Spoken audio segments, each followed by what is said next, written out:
Welcome to Thunder Live on FanDuel Sports Network, presented by Toyota. Let's go places. It was a city night here inside of Paycom Center for this Sunday matinee matchup between two of the hottest teams in the NBA, the Thunder and the Boston Celtics.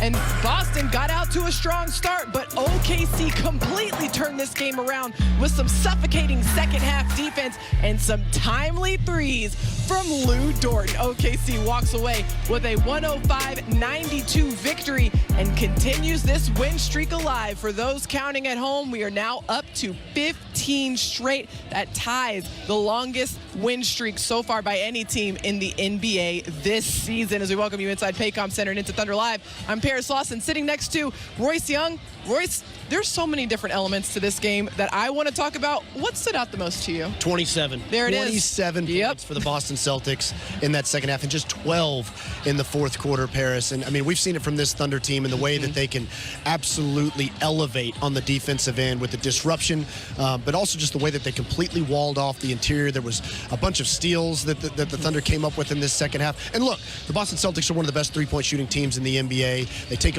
over 50 a game. They make almost 19 a game. They went 9 of 46 from three in this game. 18%.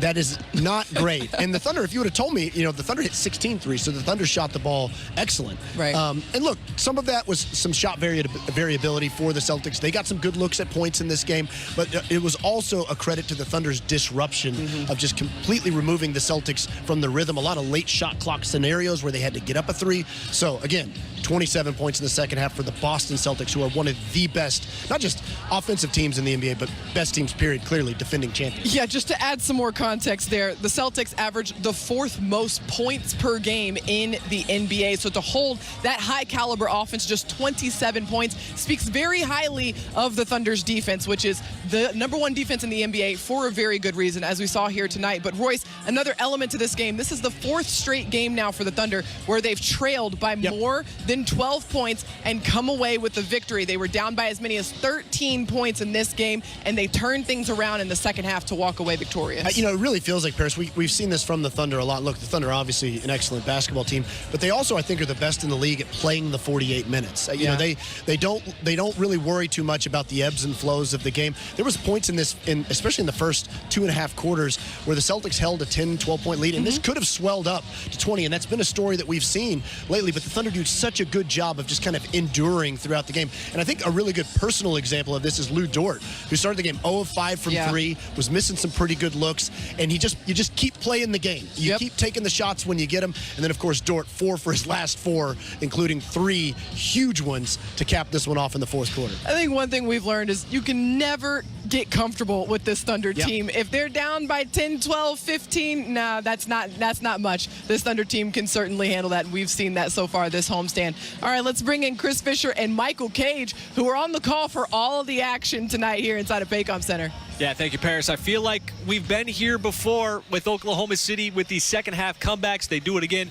This one a little different, Michael, because, as Royce was saying, I mean, you got the Boston Celtics. They're the defending champs. They're so good. They've been battle-tested. They've racked up all those wins over these last couple of years. So this was going to be a different kind of test for Oklahoma City. But once again, they used the exact same playbook. They used the exact same pedigree. And that defense in the second half, it was special. Well, as a coach, I'm not. But as a statistical guy, I love what I'm seeing here. I like what Royce and Paris was talking about. 27 points? And am I correct with the second 27. half? That's a powerful number for a team that scores the basketball at that rate that they do, especially after they put up 65 in that first half. You just cut off that water supply. We were talking about the points in the paint. The Celtics had 34 points in the paint in the first half. Guess what? They had 40 total for the game. So you only gave them 6 points in the second half altogether for 2 quarters. That's 24 minutes. So, and then you stayed with what the Celtics want to get to. They want to shoot those threes. They take the most. They average over 50 attempts a game. They make, on average, over 18. You cut off the water supply on that. All of a sudden, you gain some leverage when you're down double digits. You just stick with it. The shots weren't falling in the first half from downtown, but they fell in the second half. You had different guys step up at different time. Lou Dort was sensational tonight. The bench was solid tonight. All the starters just really played at a high level. And when you do that, you just got to bring that kind of effort against the defending champs that really don't have a whole lot of weaknesses. Yeah, you mentioned OKC's bench. Aaron Wiggins, yet again, coming off with those 15 points. They were important in that first half when maybe the offense wasn't producing the way that we're used to it producing, and just the Thunder defense in the second half on Jaylen Brown. He had 21 in the first half, 0 in the second half, and that's one of the best players in the NBA in Jaylen Brown. So you guys can take it from here, Paris and North. There's so many things we could just keep lobbing your way, but I know you guys have a lot you want to talk about too. Yeah, I just love the math you did on Jaylen Brown's second half. I'll carry the one. Yeah, 0 points there in the second half. All right, Chris and Mike, thank you so much. We'll see you a little bit later in the show. And there is certainly so much to take away from this game, whether it's the second half defense, whether it's the effort from the second unit, whether it's Lou Dort's resilience. But we're going to take a break, and we're going to start with the highlight. We're just going to talk as this game goes because there are a lot of chapters that we have to get through, and it starts in the first quarter, Royce. This is kind of a high-scoring first quarter for both teams. Yeah, you could get a real good sense early in this game. This was going to be a high-level basketball game between two high-level basketball teams, and you could just see the skill, the attention to detail these teams play with. J-Dub knocking down an early shot in this one, and understanding fully that the Celtics are going to come at you. I mean, they got great players. Jason Tatum is a relentless scorer himself, and they make you stay on edge all the time, Paris. And how about all of the offense that we saw from the Thunder in the first half? Shai Gilgeous-Alexander, he had 11 points. Jaylen Brown was getting going very early in this game. We know what he's capable of offensively. And then how about this? Kaysen Wallace, a little floater in the lane. Kaysen Wallace with 13 points tonight. Kaysen hasn't shot the ball as well as I'm sure he wants to, but really nice offensive game from him tonight. But again, the Celtics are going to put pressure on you throughout, and it really felt like in this first quarter, there was a little bit of a feeling out between these two teams. Both teams know they're good, and a lot of people are excited to see these teams play against each other.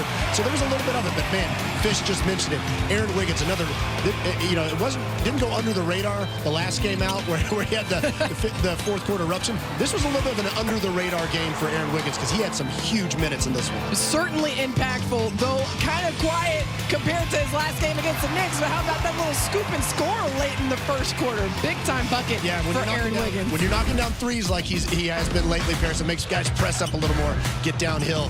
Isaiah Joe knocking down a great, this is just a classic driving kick. Dub drawing a ton of defenders there. Isaiah Joe spreading out into the corner. But man, this is where the Celtics are so tough. The size that they played with. They played Cornette and Porzingis together for long stretches in that first half. And you can tell that size was a challenge, but the Thunder did a good job, again, of spreading them out. These are key parts in the game. Again, Paris, this is where the Thunder just did a good job of hanging in there. That's a high degree of difficulty shot from J-Dub, but just kind of keeping the scoreboard moving a little bit. You understand that Boston's going to put so much pressure on you, but the Thunder never let them get it up to 20. Yeah, just keeping the game within manageable distance. That's what the Thunder is so good at, not letting it get out of hand. Even though Boston, you'll see, they got it up to a double-digit lead here, 10 points. The Thunder, how about this group here? Kenrich Williams had some big-time minutes and big-time buckets in this game. We talked about it that other night, that three that Kenrich Williams hit in the first half. That one kind of felt similar. We're deja vu going on right now in this homestand, but that one felt big from Kenrich Williams just to move the scoreboard a little bit. But man, the Celtics, Kristaps Porzingis looked like he was about 9 feet tall on that dunk right there. He looked huge. But here's another great hustle play by the Thunder. Isaiah Joe just flying in, creating an extra possession, and then SGA just all alone from three gets one to go right there. Those little invisible possessions, you kind of forget about them as the game goes along, but boy, they are important in the first half of keeping that scoreboard moving. Yeah, and the Thunder, they needed some effort here in the second half. Boston really had that offense humming, even though they weren't shooting well from behind the three-point line. It just felt like they had a good rhythm going. And the Thunder, here in the second half, they wanted to take more pride on the defensive end, and boy, that's exactly what we saw. Absolutely. I mean, just watch the scoreboard. Watch the Celtics point total. It doesn't move a whole lot in the second half as the Thunder begin to just kind of churn away. We hear all the time about stacking good possessions. The Thunder just started stacking stops. That's a tough shot right there by Jason Tatum. So you'll live with that. Yeah, exactly. Anytime, this is another tough shot right here. I mean, Jason Tatum is a superstar shot maker, and you're going to have to see some of that stuff go in the basket. But again, you got to endure. Jay Will with a huge shot right there. I think Cassell said something to him. Jay will knock down that three, but the Thunder just kind of keeping the scoreboard moving. And here's where Lou Dort gets his first one to go. First up, and there's 3 more to come, Paris. Look at this ball movement. I mean, the Thunder is doing such a good job. The ball is finding the open man. Getting it back to Lou Dort. He's feeling it, but it gets a little short. How about this hustle? Getting the second chance opportunity. Aaron Wiggins finds Shai Gilgeous-Alexander for a little scoop and score. And that brings it to 3. It's just the scoreboard's tightening a little bit. Great awareness by the Thunder right there. Lou Dort's 3 hit the rim, but the shot clock did not reset. The Thunder realized that and got a quick play. And here's just some of the scrappy hustle stuff that starts adding up for OKC. Great job by Isaiah Joe flying to the ball. Wiggins finishing off the fast break. Again, we're going to see more of those types of play. Lou Dort's going to have one later. Those kind of hustle plays just creating. It's hard to score in the Celtics, so if you can get something kind of easy, boy, what a bonus that is. The Thunder built up a lot of momentum in the final, I would say, 3 or 4 minutes of that third quarter, and then it just ignited in the fourth quarter. This was all OKC here. They would take that momentum that they built up in the third and absolutely go off in the fourth. Great drive and finish by Cason Wallace right there. Understood the floor was unbalanced. He could get a head start on the defensive player, the bigger guy. And again, here's Thunder scrapping all over the court. Cason Wallace flying towards the ball, and again finishing tough through contact right there. I love it when Cason is feeling it a little bit, lets out the flex. He's a guy that kind of saves the emotions for the big spots, and I love it when we see it from him. And you know, the defense in this fourth quarter, if we've talked about it a lot in terms of Boston's point total, but how about the 13 points off turnovers that the Thunder picked up here in the fourth quarter? This was one of the biggest ones right here. This is just sticking with the play by Lou Dort. It looked like it might have been a dead ball. It looked like Boston might have had it, but Lou just said, that is my basketball. I mean, I love the way you put that, Paris. That is playing through the whistle right there. That is just relentless effort, and then SGA hitting that 3 to then stack on top of it. I mean, right at this moment, now we're under 6 minutes, and the Thunder have kind of gotten control of the game, and this feels kind of like the moment of the game, doesn't it? SGA meeting Jason Tatum at the summit right there. Tatum stays down. The Thunder keep playing. The great awareness by Shai. Could have taken that 3, gets a better look, and one for Isaiah Hartenstein right there. Unbelievable sequence by number 2. Paycom Center is absolutely loving it. How about this lob to Isaiah Hartenstein? That's an and one for the big man. And Shai with a... Xin chào tất cả các bạn. Chào mừng các bạn đã đến với kênh YouTube của mình. Ngày hôm nay là một ngày lý tưởng để mình đi tô màu. Ngày hôm nay mình sẽ chọn những sản phẩm đẹp nhất có thể để video mình sinh động hơn nhé. Các bạn hãy nhớ lắng xem video của mình. Mình cảm ơn các bạn rất là nhiều. Để mình có động lực ra video nhiều hơn thì các bạn hãy cho mình một lượt like và một lượt đăng ký kênh để ủng hộ mình. Mình cảm ơn. Và bây giờ mình sẽ cùng các bạn đi tô màu nhé. Tiếp tục tô màu nha các bạn.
Xin chào tất cả các bạn, chào mừng các bạn đã đến với kênh YouTube của mình. Ngày hôm nay là một ngày lý tưởng để mình đi tô màu. Ngày hôm nay mình sẽ chọn những sản phẩm đẹp nhất có thể để video mình sinh động hơn nhé. Các bạn hãy nhớ lắng xem video của mình. Mình cảm ơn các bạn rất là nhiều. Để mình có động lực ra video nhiều hơn thì các bạn hãy cho mình một lượt like và một lượt đăng ký kênh để ủng hộ mình. Mình cảm ơn. Và bây giờ mình sẽ cùng các bạn đi tô màu nhé. Bây giờ tiếp tục tô màu nhé các bạn ơi. Anh cứ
anh khóc vì giờ anh đã mất em rồi. Anh cứ vô tâm tại sao vẫn đi xa vời. Anh và em dường như ta đã hết yêu nhau rồi. Anh hãy nói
tô màu cho màn hình.